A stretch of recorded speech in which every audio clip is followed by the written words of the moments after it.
ఎంతటి సంక్లిష్ట సమస్యకైనా పరిష్కారం చూపించగలిగిన నిరాశ నిస్పృహలతో కొట్టుమిట్టాడుతున్న వాళ్లకు సంపూర్ణమైన నమ్మకాన్ని విశ్వాసాన్ని కలిగించి కార్యోన్ముఖులను చేసి కథన రంగంలో యుద్ధ తంత్రాన్ని ముందుకు నడిపించగలిగి దుష్ట శిక్షణ శిష్ట రక్షణ అనే గొప్ప సందేశాన్ని ఈ కలియుగానికి అందించింది శ్రీకృష్ణ భగవానుడు. వారి జన్మాష్టమి సందర్భంగా అందశ్రీ గారు, శ్రీనివాసరాజు గారు ఈ హసిత బాష్పాలు పుస్తకావిష్కరణ దీనికి మీరు రావాలి అని నన్ను ఆహ్వానించినప్పుడు నాకు కొంచెం ఉన్నది ఉన్నట్టు మాట్లాడడం అలవాటు. శ్రీరామ్ గారు అని మేమంటున్నాం, శ్రీరామ్ సార్ అని మీరు అందరు అభిమానంతో పిలుచుకుంటారు. వారి పట్ల వారి గొప్పతనం గురించి నాకు పెద్దగా తెలీదు. ఒక శుభకార్యంలో కలిసినప్పుడు శ్రీనివాసరాజు గారు నాకు పరిచయం చేసినట్టు నేను జస్ట్ క్యాజువల్గా చేయగలిపి ముందుకు వెళ్ళినా అని వారు నాకు గుర్తు చేసిండ్రు. సాధారణ దుస్తులో గొప్ప వ్యక్తులు ఉంటారని నేను ఎప్పుడు పెద్దగా భావించలేదు. గొప్ప వ్యక్తులు ఆడంబరమైన వస్త్రాలను ధరించి సామాన్య ప్రజల కంటే మేము అతీతులమన్న విధంగా చూసే అలవాటు పడ్డ మనము నిరాడంబరంగా మనతో కలిసి ఉండే వాళ్ళను గుర్తించే గొప్పతనం నా దగ్గర లేదు. వారు చెప్పినప్పుడు కూడా నేను అంతగా ఆలోచన చేయలే. కానీ 2 రోజుల క్రితం నేను వ్యక్తిగతంగా అభిమానించి గౌరవించి 4 కోట్ల తెలంగాణ ప్రజలు ఒక స్ఫూర్తిని పొంది లక్షలాది మంది విద్యార్థులు కాకతీయ ఉస్మానియా యూనివర్సిటీలో తెలంగాణ ఉద్యమంలో ఉప్పెనగా మారి జయ జయ హే తెలంగాణ పాడుకుంటూ తెలంగాణ రాష్ట్రాన్ని సాధించడానికి కార్యరూపాన్ని ఇచ్చిన అందశ్రీ గారు వచ్చి, శ్రీరామ్ సార్ గొప్ప వ్యక్తి, మీరు ఆ పుస్తకావిష్కరణకు రావాలని చెప్పినప్పుడు నేను నిర్ణయించుకున్నా. అందశ్రీ గారే గొప్ప వ్యక్తి అని చెప్పినప్పుడు ఖచ్చితంగా వారిని కలవాలి, ఆ పుస్తకావిష్కరణలో పాల్గొనాలి. తప్పకుండా రావాలనే కార్యక్రమాన్ని పెట్టుకొని పక్క రాష్ట్రానికి వెళ్ళినా సరైన సమయానికి రావాల్సిందే అని చెప్పి ఈరోజు ఈ కార్యక్రమానికి రావడం జరిగింది. వచ్చే ముందు ఏమి తెలియకుండా వస్తే కూడా బాగుండదు, ఏమైనా తెలుసుకుందాం అని ప్రయత్నం చేస్తే శ్రీరామ్ సార్ పాలమూరు జిల్లావాడు, మల్దకల్ గ్రామం, గద్వాల ప్రాంతం అంటే నడిగడ్డ ప్రాంతం నుంచి ఒక గొప్ప వ్యక్తి రావడాన్ని నాకు తెలియని సంతోషాన్ని ఇచ్చింది. ఆనాడు సురవరం ప్రతాప్ రెడ్డి గారు కావచ్చు, లేదా ఆ ప్రాంతంలో నుంచి వచ్చిన కవులు కళాకారులు పోరాటానికి స్ఫూర్తి ఇచ్చిన వాళ్ళే కాదు, మొట్టమొదటి హైదరాబాద్ రాష్ట్రానికి ముఖ్యమంత్రిగా బాధ్యత వహించిన బూరుగుల రామకృష్ణారావు గారు కూడా ఆ జిల్లా వాసి. మేము ఎప్పుడు గొప్పగా చెప్పుకుంటూ ఉంటాం. మా పాలమూరు జిల్లాలో ఉత్తమ పార్లమెంటేరియన్ జయపాల్ రెడ్డి గారు ఉన్నారు. తెలంగాణ ఆనాడు హైదరాబాద్ విముక్తిలో కవిగా సురవరం ప్రతాప్ రెడ్డి గారు, కొత్తగా ఏర్పడ్డ రాష్ట్రానికి మొదటి ముఖ్యమంత్రిగా ఒక పాలమూరు బిడ్డ ఉన్నాడు. అలాంటి ప్రాంతం నుంచి, నల్లమల అటవీ ప్రాంతం నుంచి వచ్చిన నేను ఎప్పుడూ గర్వంగా గొప్పగా అనుకుంటూ ఉంటాను. ఈరోజు మీరందరూ అభిమానించి మీరు శ్రీరామ్ సార్ అని పిలుచుకునే బిడ్డ కూడా పాలమూరు బిడ్డ వారి పుస్తకావిష్కరణకు రావడం అనేది యాదృచ్ఛికం, కానీ ఇది దైవ సందేశమే. ఎందుకంటే ఏ కోణంలో చూసినా ఈ పుస్తకావిష్కరణ నేను రావడానికి అవకాశాలు చాలా తక్కువ ఉన్నాయి. ఎందుకంటే నేను పుస్తకావిష్కరణలు కానీ లేకపోతే ఇలాంటి కార్యక్రమాలు కొంచెం తక్కువనే, నేను రాజకీయ కార్యక్రమాలకే ఎక్కువ ప్రాధాన్యత ఇస్తాను. అక్కడైతే మాకు స్వేచ్ఛ ఉంటుంది మాట్లాడడానికి, మేము మాట్లాడిందే అక్కడ ఫైనల్. ఇక్కడ అలా కుదరదు. ఆచి తూచి తూకం వేసి ప్రతి పదాన్ని ఒద్దిగా పేర్చి మాట్లాడాల్సిన పరిస్థితి ఉంటుంది. మళ్ళీ దీనికోసం చదువుకోవాల్సిన బాధ్యత ఉంటుంది. అందుకే నేను ఎక్కువ అలాంటి కార్యక్రమాలకు వెళ్ళను.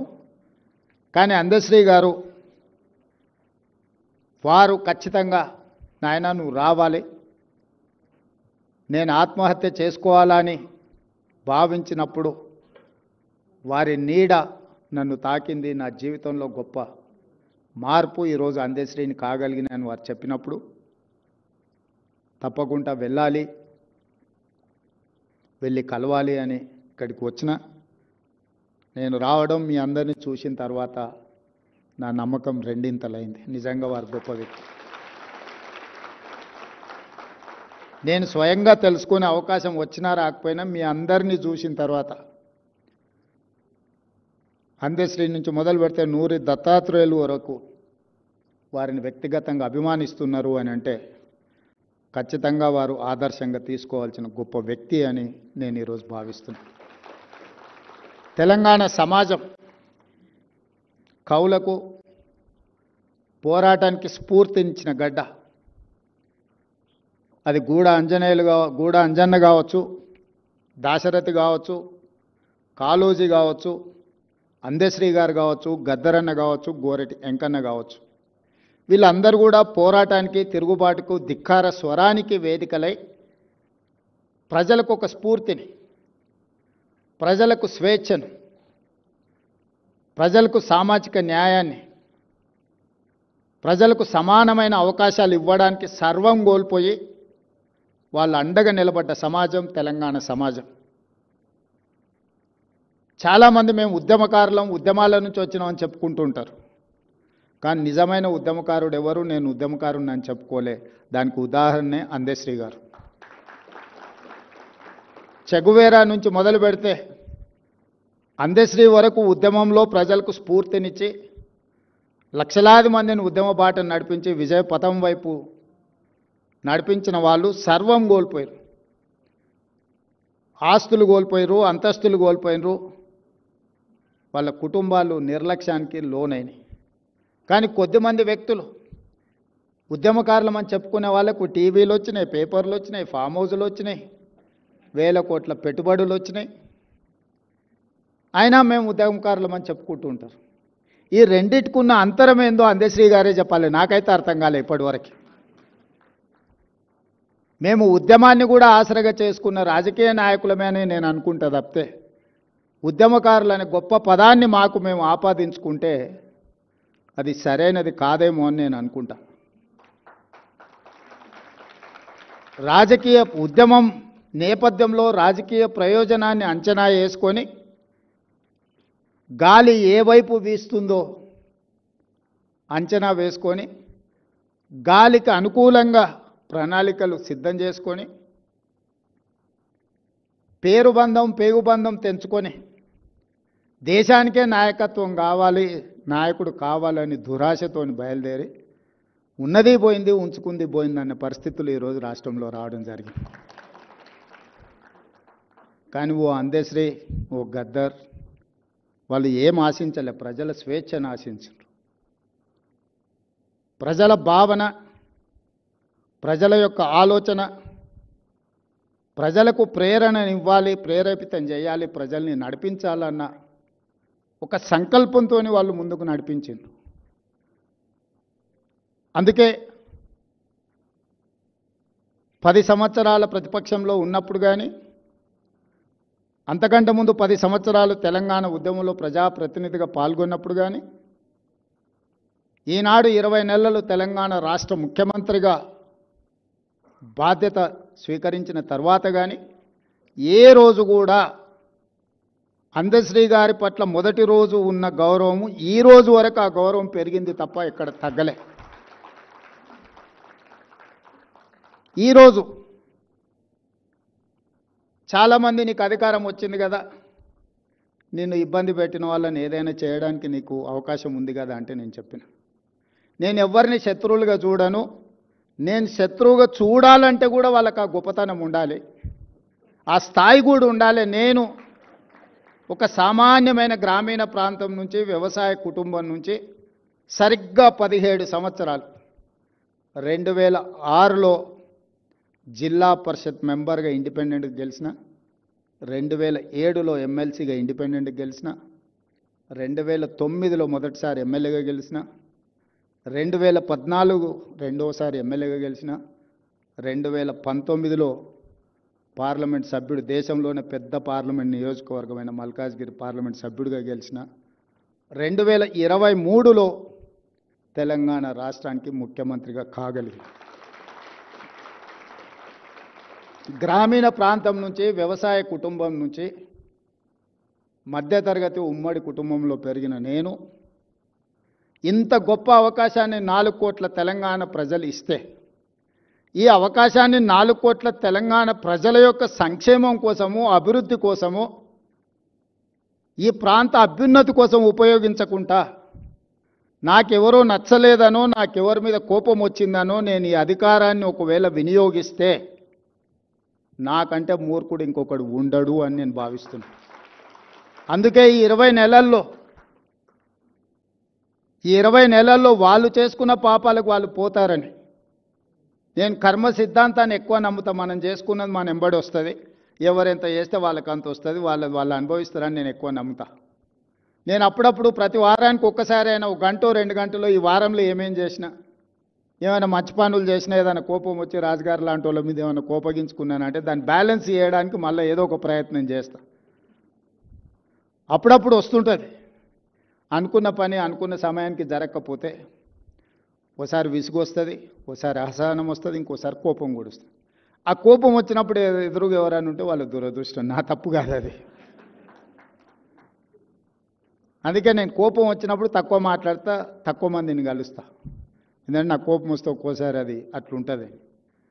అందుకే నేను కోపాన్ని ప్రదర్శించాలన్న ఆలోచనతో తెలంగాణ రాష్ట్రానికి ముఖ్యమంత్రిని కాలేదు. తెలంగాణ ప్రజలు పెద్ద బాధ్యత నా భుజాల మీద పెట్టినరు. ఏ హోదా నిర్వహించకుండానే, ఏ మంత్రి పదవి చేపట్టకుండానే ప్రతి స్థాయిలో స్థానిక సంస్థల నుంచి చాలామంది ప్రజాప్రతినిధులు 8 సార్లు 10 సార్లు 12 సార్లు అయిన వాళ్ళు కూడా ఉన్నారు. కానీ వాళ్ళు ఒకే చట్టసభలకు ప్రాతినిధ్యం వహించిన వాళ్ళు ఉంటారు. 10 సార్లు ఎమ్మెల్యేగా అయినట్టు 50 సంవత్సరాలు వాళ్ళు ఒక అసెంబ్లీలోనే ఉంటారు. కానీ నేను జిల్లా పరిషత్తులో, శాసనమండలిలో, శాసనసభలో, పార్లమెంట్లో, అన్ని చట్టసభలలో, వివిధ హోదాలలో తక్కువ సమయంలో 17 సంవత్సరాలలోనే ఇన్ని చట్టసభలలో పనిచేయడానికి నాకు ఒక అవకాశం వచ్చింది అని అంటే తప్పకుండా దీనికి ఏదో ఒక పర్పస్ ఉంది.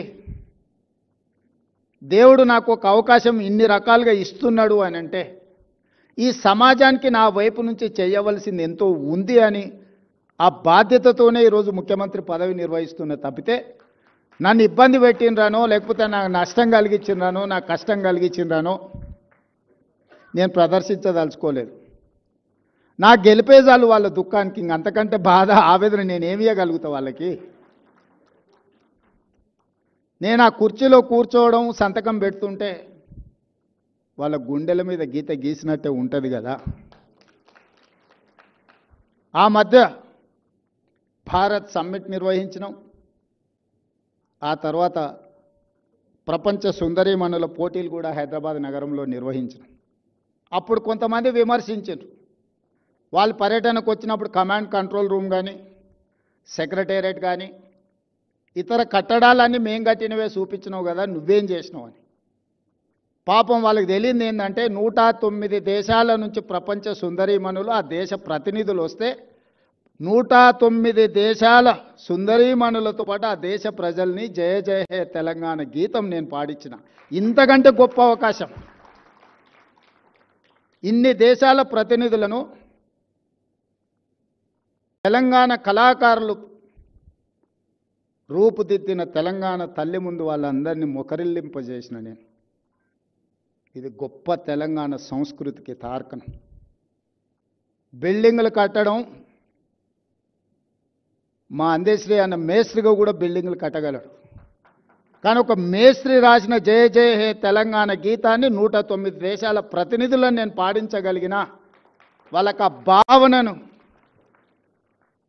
నేను కల్పించగలిగిన, ఆ స్ఫూర్తిని నేను ఇవ్వగలిగిన మా తల్లి తెలంగాణ తల్లి. తెలంగాణ తల్లి అంటే ఇట్లుంటుందని ప్రతిరూపాన్ని ఇచ్చి 109 దేశాలకు సంబంధించిన ప్రతినిధులు ఆ తెలంగాణ తల్లి ముందు మొకరిల్లింపజేయగలిగిన 20 నెలల్లో అంటే ఇది నేను సాధించిన విజయం కాదా అని చెప్పి విమర్శకులను అడుగుతున్నాను. కట్టడాలు ఎవరైనా కట్టొచ్చు. డాక్టర్ బాబాసాహెబ్ అంబేద్కర్ చెప్పిండ్రు, అద్దాల మేడలు రంగుల గోడలు అభివృద్ధి కాదు, సంక్షేమము అభివృద్ధి చివరి పేదవాడికి చేరినప్పుడే అది విజయమని. ఈరోజు కొద్దిమంది అద్దాల మేడలు రంగుల గోడలు చూపించి ఇదే తెలంగాణ నమూనా, ఇదే తెలంగాణ అభివృద్ధి అని చెప్తుండ్రు. ఆ అభివృద్ధికి నేను మా అందశ్రీ అన్న వ్యతిరేకం. పేదవాడికి ఆత్మ గౌరవంతో తలెత్తుకొని ఈరోజు ప్రతి పేదవాడు గ్రామాలలో సొంత ఇంటి కళ ఆత్మ గౌరవం. 4.5 లక్షల కుటుంబాలకు ఇందిరమ్మ ఇండ్లు ఇచ్చి ఇల్లు కట్టుకొని సొంత ఇంటిలో పేదవాడు ఆత్మ గౌరవంతో, ఆడబిడ్డలు సొంత ఇంటిలో కుటుంబంతో గడపగలుగుతున్నారు అని అంటే అది ఆత్మగౌరవం. 3,10,00,000 మంది పేదవాళ్ళు సన్న బియ్యంతో అన్నం తింటున్నారు, వాళ్ళ పిల్లలకు సన్న బియ్యంతో వడ్డించుకుంటున్నారు అంటే ఆత్మగౌరవం. 10 సంవత్సరాలు రేషన్ కార్డు లేక గుర్తింపు రాక ఎక్కడికి వెళ్ళినా మీకు రేషన్ కార్డు ఉందా అని అంటే లేదు, ఇవ్వడం లేదు అని చెప్పుకోవడానికి నామోషిగా ఫీల్ అవుతున్న పేదలకు లక్షలాది రేషన్ కార్డులు ఇచ్చి ఈరోజు వాళ్ళని ఆత్మగౌరవంతో నిలబడే విధంగా ఈరోజు పరిపాలన అందిస్తున్నాం. ఈరోజు ఎవరైనా ఒకనాడు ముఖ్యమంత్రిని చూడాలంటే అదో గొప్ప సన్నివేశం. ఇవాళ ఎవరైనా ముఖ్యమంత్రిని చూడడం కాదు, ముఖ్యమంత్రిని కలవచ్చు, ముఖ్యమంత్రికి చెప్పుకోవచ్చు. రాచరికం నుంచి ప్రజాస్వామ్యం వరకు ధర్మగంట ఉండేది. రాచరికంలో కూడా రాజకీయమైన చెప్పుకోవాలి, బాధ ఉంటే సామాన్యులకు ధర్మగంట ఉండేది. ధర్మగంట కొడితే బయటికి రాజు వచ్చి ఏంది నీ సమస్య అని అడిగేవాడు. కానీ ప్రజాస్వామ్యంలో ప్రజలు గెలవడానికి అవకాశం ఇవ్వని ముఖ్యమంత్రుల నుంచి ప్రతిరోజు ప్రజలలో ఉండే అవకాశం నాకు ఇచ్చి ప్రజల సమస్యల్ని పరిష్కరించడానికి గొప్ప అవకాశం వచ్చింది అని అంటే శ్రీకృష్ణ భగవానుడు బోధించిన తత్వానికంటే ఇంకా ఏం గొప్ప విషయం ఉన్నది. అందుకే ఈరోజు ఇంత గొప్ప కార్యక్రమాన్ని మీ అందరి సమక్షంలో జరుపుకొని మీ అందరికీ నా సూచన, నా విజ్ఞప్తి ఒకటే. నేను మీకంటే గొప్పవాడిని ఏం కాదు, మీకంటే పెద్దవాడిని ఏం కాదు. మీలో ఒకటిని నాకు ఈ అవకాశం వచ్చింది. ఈ అవకాశం ఎంతకాలం నా చేతిలో ఉంటే అంతకాలం పేదవాళ్ళ కోసం ఉపయోగిస్తా తప్పితే నా వ్యక్తిగత ప్రయోజనానికి నేను వాడను. అది 5 ఏళ్ళ 10 ఏళ్ళ నాకు తెలీదు. నేను జిల్లా పరిషత్ మెంబర్ అయినాడు ఎవరు ఎమ్మెల్సీ అవుతా అనుకోలే. ఎందుకంటే 2006లో శాసనమండలి లేదు, 2007లో అది కొత్తగా వచ్చింది. వచ్చిన వెంబడే నేను శాసనమండలి సభ్యుడిని అయినా. అలా ప్రయాణం మొదలై నేను మొదటిసారి శాసనసభ్యుడు అయినప్పుడు ఉమ్మడి రాష్ట్రం తెలంగాణ రాష్ట్రం వస్తుందా రాదా అని అంటే ఎవరు సమాధానం చెప్పలేనంత పరిస్థితులు ఉండే, రాజకీయ పరిస్థితులు. కానీ 5 సంవత్సరాలు తిరిగే లోపల తెలంగాణ రాష్ట్రం వచ్చింది. ఆ వచ్చిన రాష్ట్రానికి నాకు 2వ ముఖ్యమంత్రిగా అవకాశం ఈ ప్రజలు ఇచ్చిండ్రు. ఇవన్నీ కూడా ఊహించని సమాజంలో జరిగిన మార్పులు, ఆ మార్పులలో నాకు భాగస్వామ్యం ఉండడం, ఆ భాగస్వామ్యంతో ప్రజలు బాధ్యత ఇవ్వడం, ఆ బాధ్యతను ప్రజల కోసమే ఉపయోగించాలన్న ఆలోచన, ప్రజల సంక్షేమం కోసం, తెలంగాణ ప్రాంత అభివృద్ధి కోసం, మీ అందరి అభిమానం కోసం నిరంతరం నేను పని చేస్తూనే ఉంటాను. మీ అందరి ఆశీర్వాదం ఉండాలి, మీరు అందరూ అండగా నిలబడాలి. ఈ తెలంగాణ రాష్ట్రాన్ని దేశానికి కాదు ప్రపంచంలోనే ఒక గొప్ప అభివృద్ధి చెందిన రాష్ట్రంగా అభివృద్ధి చేయాలన్న ఆలోచన నాది. ఈరోజు కేంద్ర ప్రభుత్వం భారత ప్రధానమంత్రి 2047 నాటికి $30 ట్రిలియన్ ఎకానమీ కోసం ప్రణాళికలు వేస్తున్నాడు. నేను ప్రధానమంత్రి గారికి నీతి ఆయోగ్లో చెప్పిన మా విజన్ డాక్యుమెంట్ను కూడా తెలంగాణ రైజింగ్ 2047 రాబోయే 10 సంవత్సరాలలో $1 ట్రిలియన్ ఎకానమీగా తెలంగాణ రాష్ట్రాన్ని తీర్చిదిద్దాలి. 2047కి $3 ట్రిలియన్ ఎకానమీగా, అంటే దేశ సంపదలో 10% కాంట్రిబ్యూట్ చేయాలనేది నా లక్ష్యం. 2047కి 100 సంవత్సరాలు పూర్తవుతుంది స్వతంత్రం వచ్చి. 2047 వరకు ప్రజా జీవితంలో క్రియాశీలకంగా ఉండి $3 ట్రిలియన్ ఎకానమీకి తెలంగాణను తీసుకెళ్లే వరకు నిరంతరం ప్రజల సమక్షంలో ఉండుకుంటూ పనిచేస్తానని మీ అందరు తెలియజేస్తూ సెలవు తీసుకుంటున్న మిత్రులారా. ధన్యవాదాలు.